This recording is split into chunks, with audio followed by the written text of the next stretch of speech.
From coffee shops to airports, you can instantly be linked to the internet via your wireless computer. But with the convenience comes a risk. And Jim Stickley, an identity theft and cybercrime expert with TraceSecurity, knows just how costly it can be.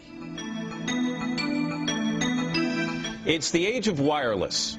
Countless businesses advertising so-called hotspots. Open spaces with Wi-Fi. Trying to lure customers and their laptops with convenient access to the internet.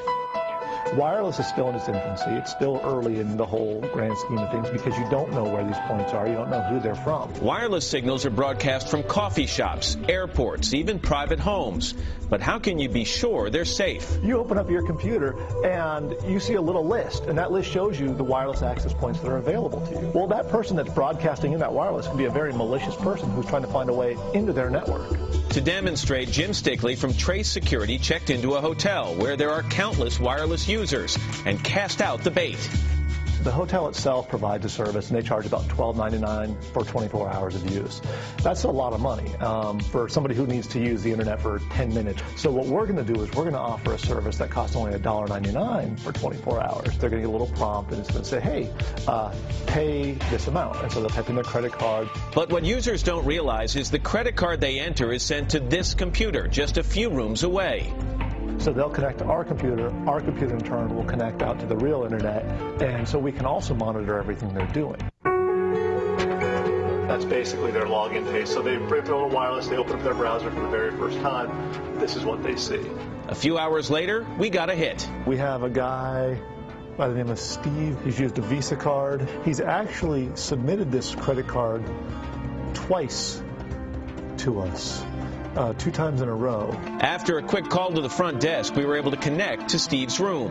You did check in? Beautiful. Steve wasn't willing to talk on camera, but informed us that after he'd entered his credit card information, a glitch in the system kicked him offline. He asked a work colleague, Kurt, to take a look.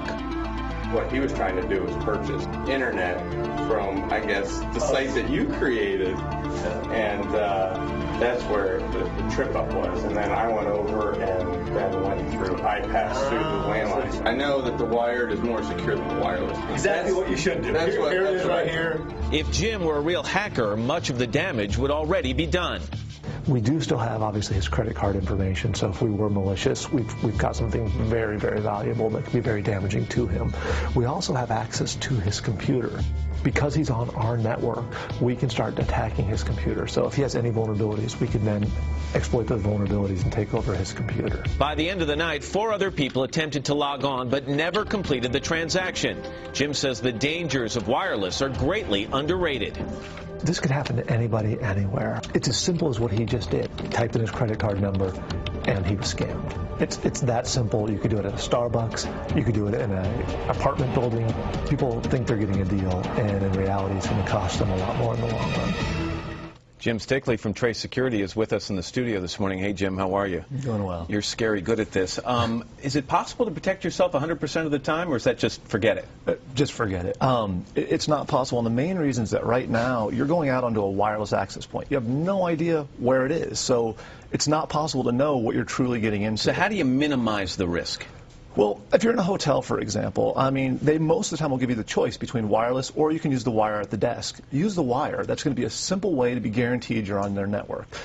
If you're at home, or let's say you're in an apartment building and you're trying to scam that free internet because you don't want to pay, be aware someone might be trying to scam you. So you think you're getting a wireless signal from the neighbors or something like that, and hey, I'll take advantage of this. They could be taking advantage of you. That's exactly right. And it's easy for them to do, and they can monitor everything you're doing. And also keep up with your security updates, your patches, that type of thing. If you log on and you're being scammed, how do you know if you're on a malicious connection?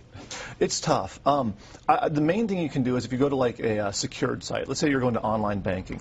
Well, if they're trying to monitor what you're doing, somebody's in between, when you go to hit that site, you're going to get a little notice that's going to pop up. It's a security warning that'll say something to the effect of that your security certificate is bad for this site. That's the only real indication you're going to have there's a problem. If you hit OK, at that point you're hosed. So you really need to say no, stop at that point, and just call it good. Your company provides a link for people to help them out. Explain how that works. Oh, sure. Scam Alert, basically we found that there's so many people out there that are getting scammed or that are potential victims of scams and just don't know where to turn. So what we've done is we put up a free service where people can go learn about all the new scams that are coming out, and also if they have questions, they can submit their questions, and our engineers will review it, give them answers, possibly turn them over to the authorities to help out to get the issue resolved. And share that information with other people, so you kind of create a database of these scams that are going on. Exactly. All right, Jim Stickley, thank you very much. Nice to have you here again.